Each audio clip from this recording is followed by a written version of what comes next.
Unit number 2 आज शुरू करेंगे हम फंडामेंटल की। और आज की इस वीडियोस के अंदर हम जानेंगे इनपुट डिवाइस और आउटपुट डिवाइस के बारे में। हालांकि मैं पूरा पार्ट कवर नहीं करूंगा आज, क्योंकि काफ़ी बड़ा पार्ट है, पूरा पार्ट कवर नहीं हो पाएगा। लेकिन मैं यहाँ पे तकरीबन 40 मिनट की वीडियोस या क्लास लूँगा, जिसमें मैं आपको यहाँ पर जितना कवर हो जाएगा उतना कवर करेंगे।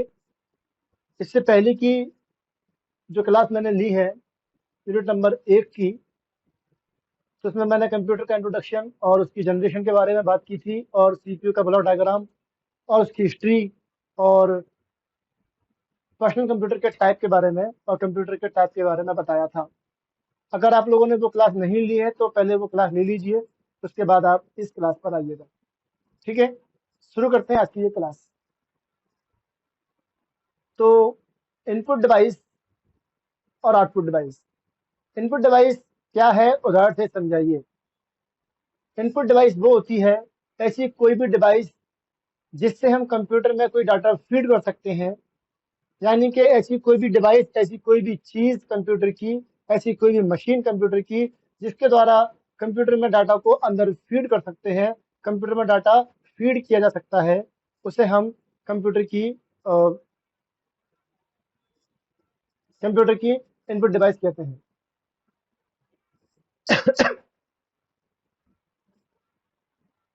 तो इनपुट डिवाइस कंप्यूटर के वे उपकरण हैं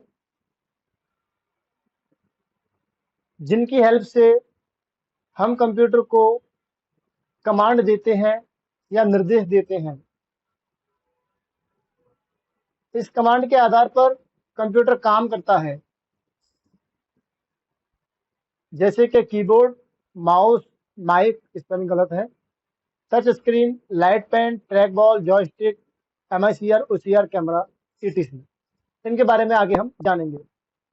पहला टॉपिक दिया है कीबोर्ड क्या है, इसके बटनों के बारे में बताइए, और कीबोर्ड कितने प्रकार का होता है। तो यह कीबोर्ड एक पेरिफेरल डिवाइस है। पहले भी बताया था मैंने, इनपुट डिवाइस, आउटपुट डिवाइस और मेमोरी जो होती हैं वो सभी आपकी पेरिफेरल डिवाइस कहलाती हैं। तो कई बार पेपर में आता है निम्न में से कौन सी एक पेरिफेरल डिवाइस है, तो आपको याद रखना है कि जो इनपुट आउटपुट डिवाइस होते हैं वो आपके पेरिफेरल कहलाते हैं। यह एक स्टैंडर्ड इनपुट डिवाइस है, क्योंकि इसके बिना काम नहीं कर सकते अपन, इसके बिना कंप्यूटर पर कोई भी काम नहीं कर सकते। यह स्टैंडर्ड कीबोर्ड जो होता है एक, उसके अंदर 84 बटन होते हैं और 17 बटन होते हैं नंपैड के, तो प्लस 17 कुल आपके जो बटन होंगे 101 बटन आपके होंगे। तो एक कीबोर्ड के अंदर कुल 101 बटन होते हैं। इसके अलावा और भी संख्या होती है कीबोर्ड की, बताई गई है कि यहाँ पर बताया गया है IBM PC जो आता है उसमें 83 बटन होते हैं। IBM PC 1984 जो आता है उसमें 84 बटन होते हैं। AT एनहेंस्ड कीबोर्ड आता है उसमें 101 बटन होते हैं।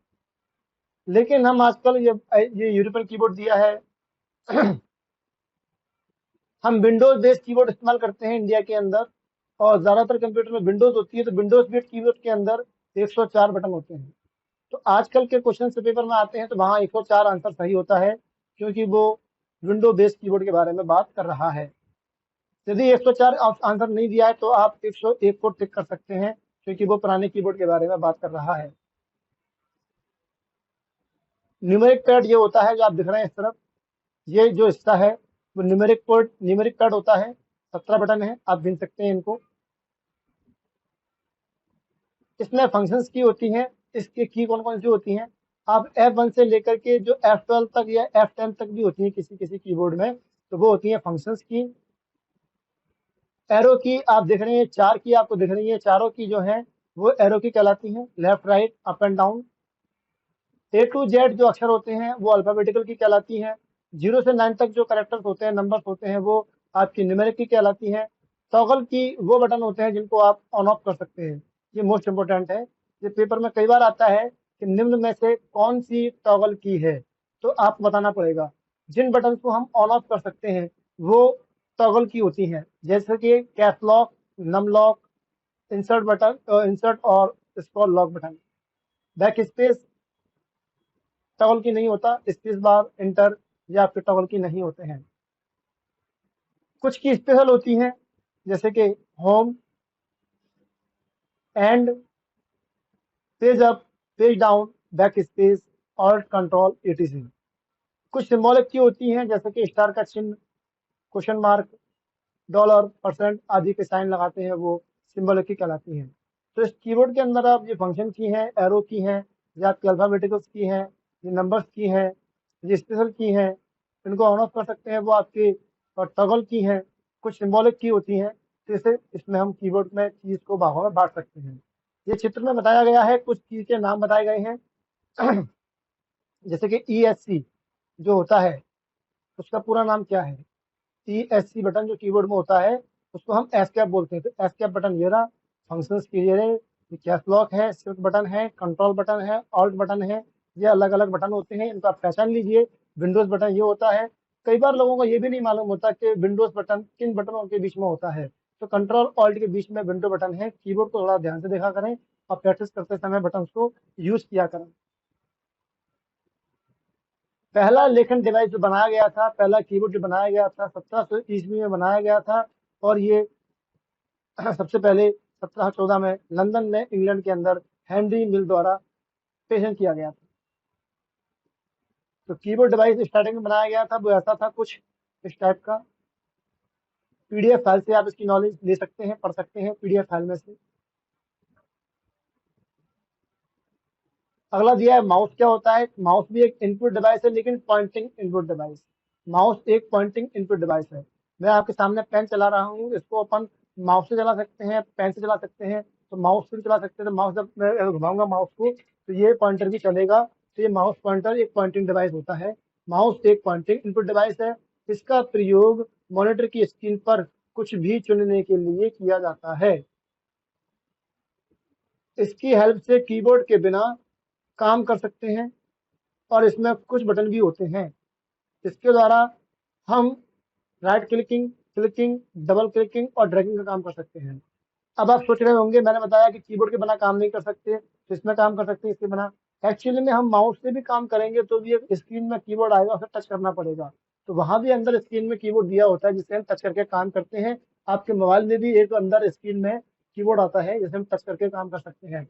यदि आपके पास माउस है तो माउस से भी टच करके काम कर पाएंगे। माउस के द्वारा कौन कौन से काम होते हैं? माउस के द्वारा क्लिकिंग का काम होता है। क्लिकिंग मतलब होता है जब आप लेफ्ट क्लिक दबाते हैं तो उसे हम क्लिकिंग कहते हैं। जब आप राइट क्लिक दबाएंगे तो उसे राइट क्लिकिंग कहते हैं। और जब अपन लेफ्ट क्लिक को 2 बार दबाते हैं, 2 टाइम्स दबाते हैं, तो उसे हम क्या कहते हैं? डबल क्लिकिंग कहते हैं। ठीक है। तो 2 टाइम दबाएंगे तो उसे डबल क्लिकिंग। कौन सी की दबाते हैं 2 बार? लेफ्ट वाली की को 2 बार दबाते हैं, तब उसे डबल क्लिकिंग कहते हैं। ड्रैगिंग क्या होता है? ड्रैगिंग का मतलब होता है हम माउस को दबाएंगे, बटन को, लेफ्ट बटन दबाएंगे और सरका के ले जाके छोड़ देंगे। जैसे कि लाइन बना रहा हूं मैं, तो मैंने बटन दबाया, सरकाया और बटन को छोड़ दिया, तो एक लाइन बन गई। तो ये लाइन कैसे बनी? ड्रैग करने से। तो ड्रैगिंग का काम क्या होता है? लेफ्ट बटन दबा के रखना और माउस को ले जाना दूसरी जगह पे, बस छोड़ देना, जिसे हम कहते हैं ड्रैगिंग करना। इसके अलावा माउस में आजकल एक काम और होता है, स्क्रॉलिंग। क्या होता है? स्क्रॉलिंग। जो माउस के बीच में आप देख रहे हैं चित्र के अंदर, यहाँ पे जो बॉल दी हुई है, इसे घुमाते हैं तो इससे स्क्रॉलिंग का काम किया जाता है। ये काम भी माउस के द्वारा आजकल किया जाता है, लेकिन पहले माउस में ये नहीं आता था। माउस कितने प्रकार के होते हैं? माउस आपके 2 प्रकार के हैं, मैकेनिकल माउस, ऑप्टिकल माउस। ठीक है। और एक होता है वायरलेस माउस। तो मैकेनिकल माउस ऐसा होता है जिसमें नीचे बॉल आती है, आप देख रहे हैं बॉल है यहाँ पे। ये बॉल जब इससे अपन, जी हाँ, माउस आपका सीधा माउस है, इसके अंदर बॉल लगी है, इस जगह पे बॉल होती है। जब ये सरकाएंगे तो बॉल घूमेगी, बॉल चलेगी, और बॉल के चलने से ये माउस काउंटर गति करता है। ये आप चित्र में देख सकते हैं, ये बॉल है, ये अंदर रहती है इसके अंदर, जब चलती है तो ये टकराने से माउस की गति चलती है। ऑप्टिकल माउस जो आप आजकल यूज करते हैं वो ऐसा होता है, इसमें बॉल नहीं होती। इसके अंदर ऑप्टिकल जिस जगह नाम आ जाता है वहां प्रकाश का इस्तेमाल किया जाएगा, प्रकाश का। तो इसमें क्या है? ये डिवाइस जो होती है, ये प्रकाश,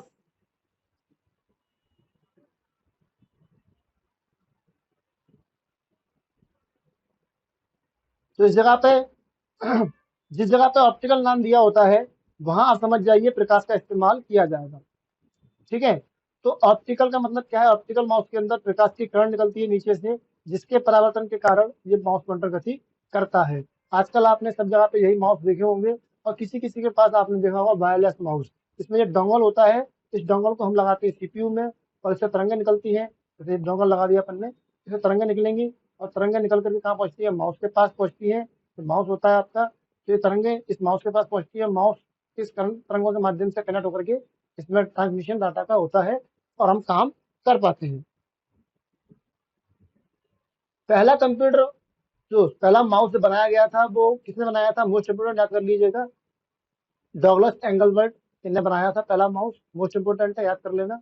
और ये डंगल एंगलबर्ट ने बिल इंग्लिश के साथ मिलकर बनाया था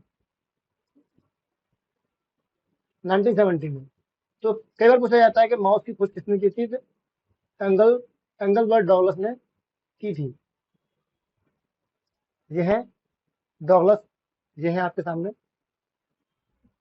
अगला टॉपिक दिया हुआ है कि joystick, trackball, light pen और टच स्क्रीन क्या है? तो एक्चुअली में जॉयस्टिक, आप नाम से समझ गए होंगे, जॉयस्टिक, जॉय मतलब आनंद लेने वाली चीज। तो ये चीज जो होती है, आनंद लेने के लिए इस्तेमाल की जाती है, यानी कि कंप्यूटर पर गेम खेलने के लिए इस्तेमाल की जाती है। जॉयस्टिक यह एक इनपुट डिवाइस है, और इससे कंप्यूटर पर गेम खेला जाता है। इसका यूज बच्चों के द्वारा बड़े भी खेलते हैं, तो कंप्यूटर पर गेम खेलने के लिए करते हैं। इसमें कुछ बटन्स होते हैं जिनको दबा के हम इनपुट कर सकते हैं। और जॉयस्टिक की खोज 20वीं शताब्दी की स्टार्टिंग में की गई थी। तो किसने की थी ये? पायलट रॉबर्ट एस्ट्राल्ट ने। विकिपीडिया से लिया गया है, वहां से मैंने देख के बताया है। ऐसा होता है दिखने में कुछ जीरा टाइप का, तो बटन दिए हैं, इन्हें दबा के काम में ला सकते हैं। ट्रैक बॉल ऐसा होता है, इसमें यहाँ बॉल लगी होती है, और इस बॉल पे अंगूठे की सहायता से चलाया जाता है इसको, और यहाँ पे उंगलियों से टच करके हम या क्लिक करके अपना माउस का काम कर सकते हैं। तो ट्रैक बॉल जो होता है, ये माउस का विकल्प है, माउस का विकल्प है ये। ठीक है, तो यह भी एक इनपुट डिवाइस है, इसका यूज माउस के स्थान पे किया जाता है। इसमें एक बॉल लगी होती है, जिसको हम अपने उंगलियों की सहायता से घुमा सकते हैं, और बटन को दबा करके माउस की तरह इसमें काम कर सकते हैं। लेकिन ये माउस की अपेक्षा कम जगह घेरता है। पेपर में कई बार पूछा जाता है कि माउस का ऑप्शन क्या है हमारे लिए। तो माउस का ऑप्शन हमारे पास ट्रैक बॉल होता है, और लैपटॉप में टच पैड आता है, जिसमें हम टच करके काम करते हैं। लाइट पेन क्या है? लाइट पेन आप देख सकते हैं फोटो में, आप देखिए ये कैसा दिखने में ऐसा होता है। इसको लगाते हैं सीपीयू में, और ये यहाँ से टच करके लिख सकते हैं अपन। ये स्क्रीन पर देखिए लिख रहा है, कुछ बंदा लिख रहा है, और यहाँ पे ये लिखने का काम किया जा रहा है। ठीक है, तो ये एक इनपुट डिवाइस है। इसका यूज कंप्यूटर की स्क्रीन पर कुछ भी लिखने के लिए करते हैं। आप कोई साइन करना है, कुछ लिखना है, तो ऐसा काम कंप्यूटर में कर सकते हैं। जब यूजर स्क्रीन पर इसकी हेल्प से कुछ लिखता है, तो वो कंप्यूटर की स्क्रीन के अंदर लिख जाता है। इसकी सहायता से आप चित्र बना सकते हैं, ड्राइंग कर सकते हैं, और किसी मेनू को टच करना है, आइकन को टच करना है, तो उस भी काम कर सकते हैं। और बाद में इस चित्र में बदलाव भी कर सकते हैं, मॉडिफाई भी कर सकते हैं। इसकी हेल्प से मेनू चुन सकते हैं, किसी आइकन को चुन सकते हैं। लाइट पेन की जो टिप होती है, ये टिप जो होती है, हाँ, इस जगह पे एक सेंसर लगा होता है, जिसे हम फोटो लेंस कहते हैं। तो ये जो होता है, फोटो लेंस तकनीक पर काम करता है। नोट कर लीजिए इस चीज को, फोटो लेंस। ठीक है, तो ये फोटो लेंस तकनीक पे काम करता है। फोटो लेंस क्या है? पेपर पूछा गया है कि लाइट पेन किस तकनीक पर काम करता है। लाइट पेन फोटो लेंस तकनीक के माध्यम से काम करता है। पहला लाइट पेन जो बनाया गया था, वो बंगाली ने 1959 में बनाया था। Touch screen. टच स्क्रीन क्या है? आप देख रहे हैं, ये स्क्रीन है, टच करके काम करते हैं। आप तो मोबाइल भी चलाते हैं, टच स्क्रीन के बारे में आप अच्छे से जानते हैं, टच स्क्रीन कैसी होती है, क्या होती है। तो यह टच स्क्रीन एक ऐसी स्क्रीन है जिसे आजकल बहुत ज्यादा इस्तेमाल किया जा रहा है। इसे आजकल मोबाइल फोन में देखते बहुत ज्यादा देखते हैं, और एटीएम मशीन में देखते हैं। यह एक सेंसिटिव स्क्रीन होती है, जो बहुत सारे बिंदु से मिलकर बनी होती है। टच स्क्रीन के ऊपर बहुत सारे पिक्सल होते हैं, बहुत सारे टच बिंदु होते हैं।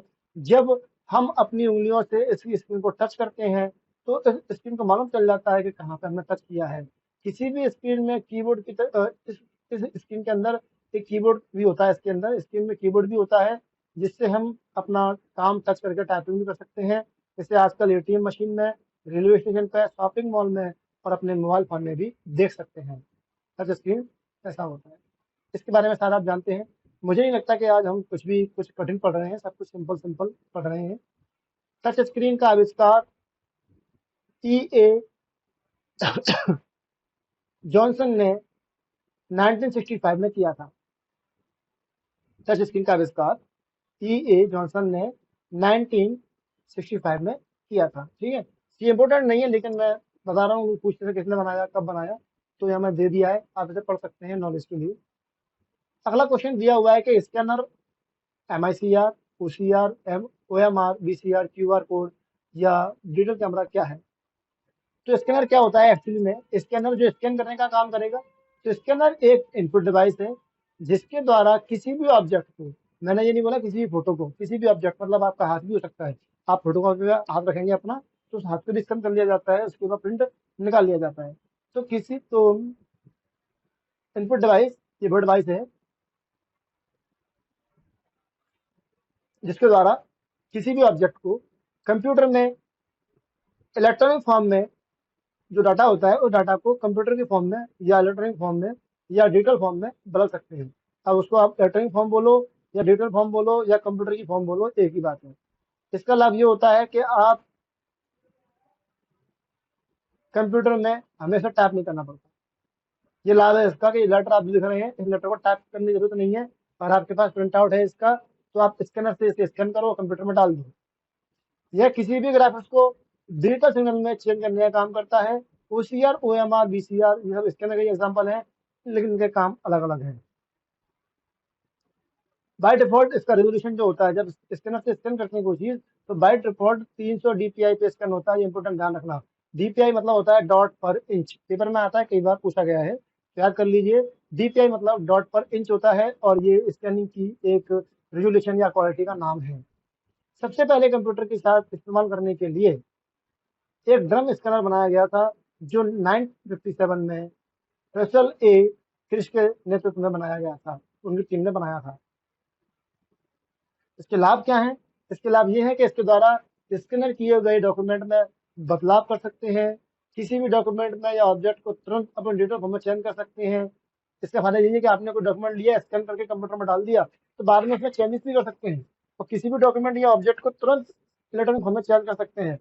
किसी भी स्कैन किए गए डॉक्यूमेंट का साइज भी कम कर सकते हैं, अपन स्कैन करने के बाद इसका साइज भी कम कर सकते हैं।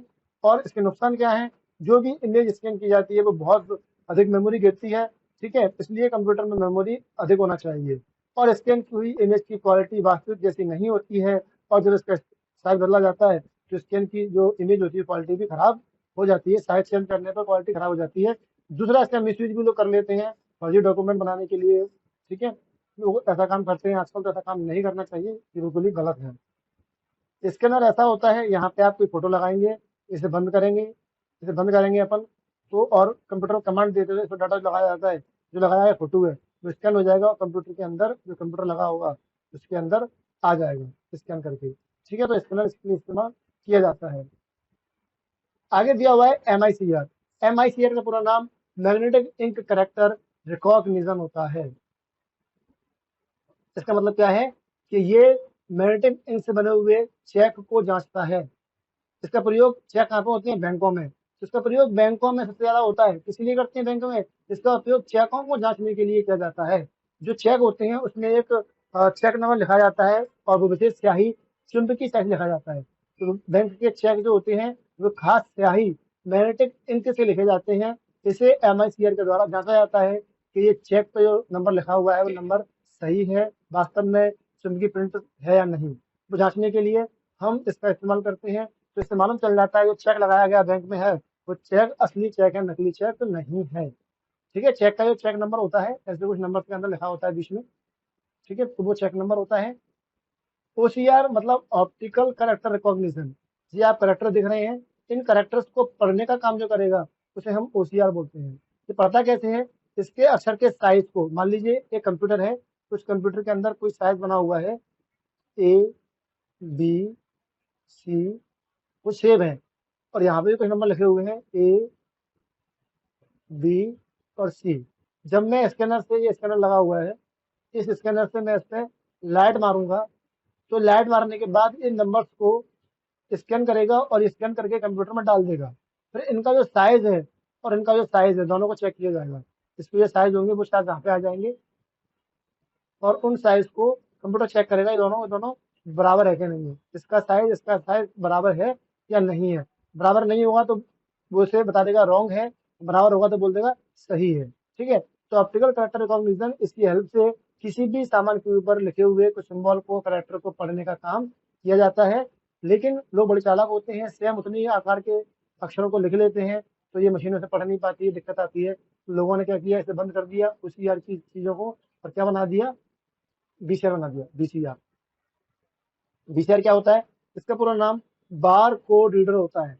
इसकी हेल्प से हम किसी भी प्रोडक्ट के ऊपर बनी हुई आड़ी लाइनें दिख रही हैं, आपने कई बार बुक रजिस्टर में देखा होगा, इन आड़ी लाइनों को पढ़ने का काम किया जाता है बीसीआर के माध्यम से। इनको हम बोलते हैं बार कोड। क्या बोलते हैं इनको हम बार कोड बोलते हैं। तो बार कोड को पढ़ने का काम कौन करेगा, बार कोड रीडर करेगा। दो प्रकार का होता है, एक होता है आपका हैंड, एक होता है फ्लैट बेड। हैंड वाले में क्या करते हैं, ये फोटो दिख रहे हैं आप, ये हैंड है, इसे हाथ से पकड़ सकते हैं, पकड़ के फ्लैट मारी जाती है और चेक कर लिया जाता है। ये मोस्टली मिलता है कोरियर वालों पे। एक होता है फ्लैट बेड, जो कि ये जब रखा रहता है इस तरीके से, बस इसके सामने आपको सामान दिखाना है अपना और ये अपने आप चेक कर लेगा, वो होता है फ्लैट बेड। ठीक है, तो जो आपको मिलेगा ज्यादातर सुपर मॉल वगैरह में आपको देखने मिल जाएगा। ओसीआर क्या होता है, सॉरी ओएमआर क्या होता है, ऑप्टिकल मार्क रीडर या रिकॉग्निशन भी बोलते हैं इसको, रिकॉग्निशन ज्यादा सही नाम है। तो रिकॉग्निशन क्या होता है, ये आपने कई बार ओएमआर एग्जाम दिए होंगे, ओएमआर शीट के ऊपर कई बार एग्जाम दिए होंगे गोले गोले भर के। तो इन गोलों को जांचने का काम, गोलों को चेक करने का काम ओएमआर करता है। ये कैसे करता है, इसमें एक कागज लगाया जाता है, इस कागज के ऊपर लाइट मारी जाती है और ये लाइट जब पड़ती है तो ये लाइट पे जो गोले बनाए जाते हैं, अपने काले रंग गोले भर देते हैं। तो ये गोले जो होते हैं काले रंग के, वो लाइट को सोख लेते हैं, तो मालूम चल जाता है कि इस जगह पर हमने गोला लगा दिया है। और जिस जगह गोला नहीं लगाया होता है वहां लाइट नहीं सोखती है, लाइट पूरी प्रॉपर काम कर रही होती है। समझ में आता है कि ध्यान ध्यान लगाया, आपने ध्यान नहीं लगाया है। ठीक है, तो इसकी हेल्प से हम खास कागज के ऊपर बने हुए पेन या पेंसिल के निशान को सेट कर सकते हैं, चेक कर सकते हैं। ठीक है, इसके आगे जो दिया है, वो ये दिया हुआ है,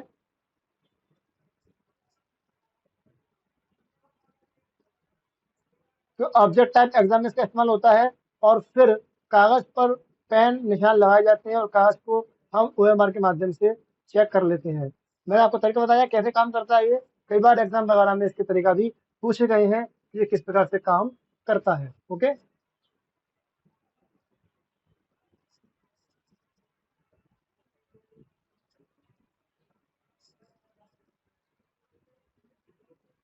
इसके आगे दिया गया है क्यूआर कोड।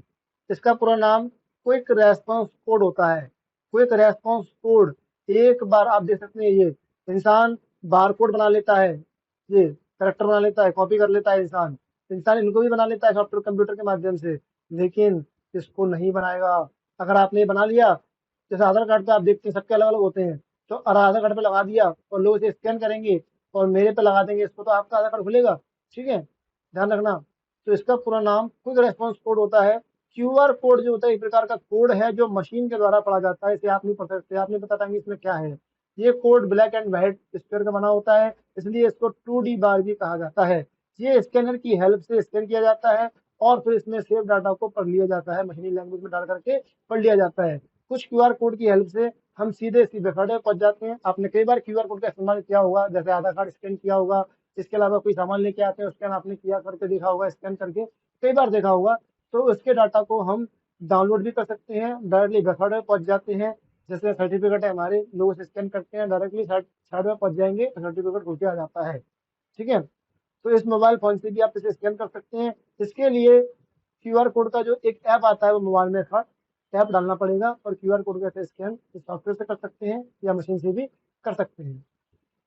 डिजिटल कैमरा क्या होता है, ये कैमरा एक ऐसी मशीन है, आप देख सकते हैं, आपने कई बार चलाया होगा, जिससे हम किसी प्रकार की रिकॉर्डिंग ऑडियो और वीडियो दोनों कर सकते हैं, फोटो खींच सकते हैं और इसमें हम कंप्यूटर में डाल सकते हैं। डाटा खींचते हैं, कंप्यूटर में डालते हैं, डाटा खींचते हैं, कंप्यूटर में डालते हैं, तो ये इनपुट डिवाइस हो गया, डाटा कंप्यूटर में भेज रहा है, तो ये इनपुट डिवाइस हो गया। ठीक है, तो कंप्यूटर में डाल सकते हैं। इसमें एक स्क्रीन भी होती है जिसपे आप आउटपुट देख सकते हैं।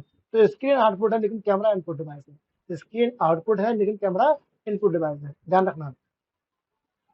वॉइस रिकॉग्निशन, ये क्या होता है? आजकल आप देखते हैं, फोटो देख के समझ गए होंगे, कई बार हम कंप्यूटर में बोल कर टाइप करते हैं, कंप्यूटर में, मोबाइल में आजकल यूट्यूब पे कुछ भी सर्च करना है तो बोल के सर्च कर लेते हैं, आपने देखा होगा कई बार। तो स्क्रीन पर हम जब बोल के सर्च करते हैं, बोल के जो काम करते हैं, टाइप करते हैं, वो सब क्या कहलाता है? वॉइस रिकॉग्निशन कहता है। कंप्यूटर तकनीक का सबसे नया उदाहरण है वॉइस रिकॉग्निशन। इसमें व्यक्ति बोलकर डाटा इनपुट कर सकता है। पहले के टाइम पर इसमें कुछ समस्याएं थी, लेकिन अब ये समस्या सॉल्व कर दी गई है। आप अपने मोबाइल फोन के अंदर भी बोल करके टाइप कर सकते हैं। कई लोग करते भी होंगे और कई लोग कर भी रहे हैं, आपने देखा भी होगा। तो वो आपका वॉइस रिकॉग्निशन होता है, जिसमें एक माइक चाहिए और माइक आपकी आवाज को सुनेगा और सुन करके जो आपने लिखा है उसे टाइप कर देगा। डिजिटल टैबलेट, ये क्या होता है? ये आपने देखा है, टैबलेट जैसा है। इस टैबलेट पे आप इस पेन की सहायता से कुछ भी लिखेंगे तो वो आपके कंप्यूटर की स्क्रीन पर अंदर लिख जाएगा। ओके दोस्तों, तो क्या होता है ये? ग्राफिक्स टैबलेट भी बोलते हैं इसको अपन। ग्राफिक्स टैबलेट, जिसे ड्राइंग टैबलेट या पेन टैबलेट के नाम से भी जाना जाता है, ये कंप्यूटर में एक विशेष प्रकार का इनपुट डिवाइस है। इसका इस्तेमाल कंप्यूटर या लैपटॉप के साथ किया जाता है। ग्राफिक्स टैबलेट पैड की तरह होता है, एक पैड की तरह होता है, जिसे अपन हाथ में पकड़ लेते हैं, राइटिंग पैड देखा होगा, जिसमें लिखते हैं अपन, तो उसकी तरह होता है। और इसके साथ एक डिवाइस मिलता है जो बिल्कुल पेन की तरह होता है। आप देख रहे हैं, ये पैड की तरह है रखा हुआ सामने, और ये पेन की तरह डिवाइस है। इस पेन से आप जो भी लिखेंगे इसमें, ठीक है, इस डिवाइस को स्टाइलिस कहते हैं। और इस यूजर स्टाइलिस का प्रयोग करके पेन या पेंसिल पेंट ब्रश के रूप में इसका इस्तेमाल करता है, और स्टाइलिस की मदद से यूजर टैबलेट पर ड्राइंग कर सकता है या कुछ भी लिख सकता है, अपने साइन कर सकता है। ग्राफिक्स टैबलेट का उपयोग ड्राइंग करने के लिए मुख्य रूप से किया जाता है, और ये यूजर सिग्नेचर करने के लिए भी या सिग्नेचर को कैप्चर करने के लिए भी इस्तेमाल किया जाता है। किसी को साइन करने हैं तो इस कागज के ऊपर ऐसे ऐसे, इस पैड के ऊपर अपने साइन ऐसे ऐसे मार देगा। यहाँ मारना है तो ये ऐसे ऐसे साइन कर देगा, ऐसे ऐसे ये मार देगा, साइन मारेगा, वही साइन आपके कंप्यूटर में अंदर प्रीवियस हो जाएंगे। बाद में आप उसमें मॉडिफाई कर सकते हैं, कुछ चेंजिंग करनी है तो चेंजिंग भी कर सकते हैं। पहला ड्राइंग टैबलेट 8088 में एलिशा ग्रे के द्वारा बनाया गया था। ठीक है, ये मैं देख करके बोल रहा हूँ, मैंने सर्च किया गूगल पर, तब मैं यहाँ डाल पा रहा हूँ। आगे टॉपिक दिया आउटपुट डिवाइस। तो आज इनपुट डिवाइस खत्म हो गई, मैं आज इनपुट डिवाइस तक ही पढ़ा रहा हूँ। आप इनपुट डिवाइस पढ़िए, इसकी क्वेश्चंस को लगाइए, और मैं जल्दी ही, या आज समय नहीं मिल पाया मुझे, मैं कल भी बिजी रहूंगा, कल भी मुझे समय नहीं मिलेगा, तो मैं परसों या संडे को आपको इसके प्रैक्टिस सेट अवेलेबल करा दूंगा। तो आप यूनिट नंबर 1 की प्रैक्टिस लगाइए, और उसके लिए फिर मैं आपको एक टाइम दे दूंगा एक टेस्ट के लिए। उस टाइम पे आप आकर के टेस्ट भी दे पाएंगे, और टेस्ट देंगे तो प्रैक्टिस सेट में से क्वेश्चन आएंगे, आप वहाँ पे से पढ़ सकते हैं, सीख सकते हैं। बहुत सारे क्वेश्चन मैं दूंगा, इसमें आप लगाइए, प्रैक्टिस कीजिए। ओके, तो आज तक मैंने पढ़ाया है इनपुट डिवाइस के बारे में। इसके एक बार रिवीजन कर लेते हैं अपन शॉर्ट शॉर्ट में। मैंने पढ़ाया आपको इनपुट डिवाइस क्या होता है। तो इनपुट डिवाइस वो डिवाइस जो कंप्यूटर में डाटा को इनपुट करती है,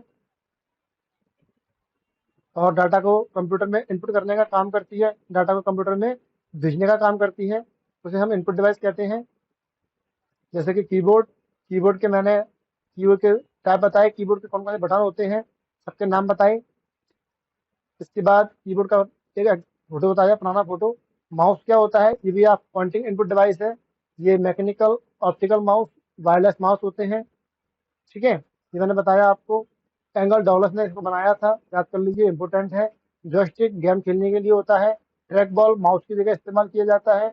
लाइट पेन इसके किया जाता है। टच स्क्रीन डायरेक्टली टच करके काम करने के लिए इस्तेमाल किया जाता है। ठीक है, स्कैनर जो दिया है वो किसी भी फोटो या किसी भी ऑब्जेक्ट को स्कैन करके कंप्यूटर की भाषा में या डिजिटल फॉर्म में चेंज कर देता है। बाद में उसमें हम करेक्शन भी कर सकते हैं। मैग्नेटिक करेक्टर रिकॉग्निशन जो होता है, ये किसी भी चेक को जांचने के लिए इस्तेमाल किया जाता है। बैंकों में कई बार पूछा गया है, बैंकों में किसका इस्तेमाल करते हैं? MICR का इस्तेमाल करते हैं। MICR का पूरा नाम याद कर लीजिए, मोस्ट इंपोर्टेंट है, ध्यान रखना। OCR का पूरा नाम ऑप्टिकल करेक्टर रिकॉग्निशन होता है, जो ऑप्टिकल करेक्टर्स को पढ़ने का काम करता है। ठीक है, साइज के अकॉर्डिंग पढ़ता है, मैच करके। ऑप्टिकल मार्क रीडर क्या होता है? OMR को चेक करने के लिए होता है। OMR क्या होता है? OMR एग्जाम आपने दिए होंगे, ऑब्जेक्टिव टाइप, वहाँ पे इस्तेमाल किया जाता है। और VCR ये आपका दिया बारकोड को चेक करने के लिए किया जाता है, जिसे हम बारकोड कहते हैं। इसका पूरा नाम क्विक रेस्पॉन्स कोड होता है, QR कोड को बोलते हैं। और ये कैमरा जो दिया है वो इनपुट डिवाइस है, जो किसी भी फोटो ऑडियो को इनपुट करके कंप्यूटर में डालने का काम करता है। वॉइस रिकॉग्निशन हमारी आवाज को सुनता है, सुन करके टाइप करने का काम करता है। डिजिटल टैबलेट जो होता है वो पैड की तरह होता है, जिसमें हम कुछ भी लिख सकते हैं, अपना काम कर सकते हैं।